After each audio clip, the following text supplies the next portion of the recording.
जय जगन्नाथ। आज ना मु मोर ब्रेकफास्ट प्रिपरेशन आपन को देखेबी। तो से प्रथम मु कौन कर चटनी बनवाई आमर जो चना डाली अच्छी ताकू भल से फ्राए कर नौची अल्प तेल पकईकी मुझे अदाटा को क्रश करके माने कोरिकी पकई नौची ग्रेटर द्वारा ग्रेट करदेली एवं तापर ना गोटे खंड आईरे रसुण पकेबी चाहिए रसुणटा ऑप्शनल आप न भी पकई पारती आउ टिके मृसंग पत्र देवी से कौन पे मृसंग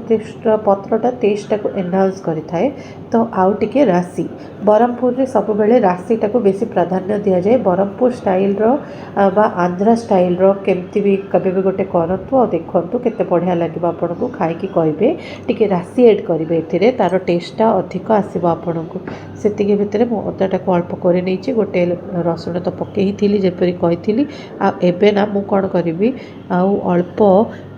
जो फ्राए करेबी ताको हल्का फ्राए करी जिते जाकि ब्राउन हवा को देवी आउ ता सहित मु आज बनवाक जाऊँगी सांबार। ता प्रिपरेशनटा पर करी सेटा कर्नाटक स्टाइल माने कर्नाटक स्टाइल हम डाली पड़ी तो राति डाली करके रखी नहीं आ डाली को ही आज सदुपयोग करदेवी। तो यहीटा नहीं गली आपको थंडा हाँक देली से भितर कौन कली गोटे कोकोनट बा नड़िया को खंड खंड करनेली आउ अल्प पर्जणा बा फुटण करके साइड रखिनेली। फुटण नहीं पान मधुरी जीरा आउ लंका आईटा को एवं देखो थिकनेसटा आप बटारे ना मुझे कौन करी धनिया पत्र अल्प आ गोटे लंका एड कर देती चटनी पाई। तो सहीटा सब मिसेकी मुझे ग्राइंड कर नौची आउ से टाइम रे ही मुझे कौन कर अल्प कौन कर तेंतुड़ी नहीं जाऊँगी पानी मंड तैयारी कर दूची पानी पकईकी मंडटा को साइड रखुची किंतु सेतिकी भितर मुझे कौन करी गुड़ नहीं आसबि आ गुड़ एड करी गुड़ आपण मिठा अनुसार आप नहीं पारे चाहिए पर भी यहाँ गुड़टा एड करेंगे डायरेक्ट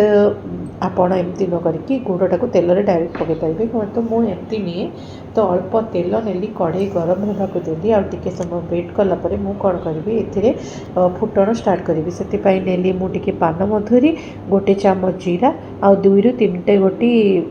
सोरिष कम मात्रा सोरिष रोरिषर बेसी आमको दरकार नहीं आ गोटे कंचा लंका देली पर्जे देली आती भितर मुझे आमर जो करी लिव्स अच्छे ताकू माने मृसंग पत्र आ जो घोलटा बनईक रखी सेटा को देखो तो मुझे कौन कर गोटे खंड जो अच्छी आमर गुड़टा सेटा को क्रश करके पानी में मिसई देती आ गोटे खंड को एमती ही रखी जोटा कि मेल्ट हवा स्टार्ट हम और मेल्ट हवा सहित तार गुड़र माने सीरा टाइप बन यहाँ बहुत दिन पर स्टोर करके रखिपारे आप प्राय 4-5 दिन यहाँ फ्रिज रे आराम से रही भितर मुझे कौन कली सांबार पाउडर गोटे चामच हलदी गोटे चामच लंका गुंड गोटे चामच आ टिके ब्लैक पेपर पकईकी सटे करनेली आउ से टाइम रे मु कौन करी जो डाली अच्छी ताको नहीं आसबि आ डालीटा को धीरे धीरे करके ऐड करदेली आ से हल्का लुण पकईकी करें आपण मु किंतु लुण पकईनी अल्प पकई कौन पे डाली अलरेडी मोर लुण अच्छी जदि खाली डाली को बॉयल करके तो लुण टी अधिक जीव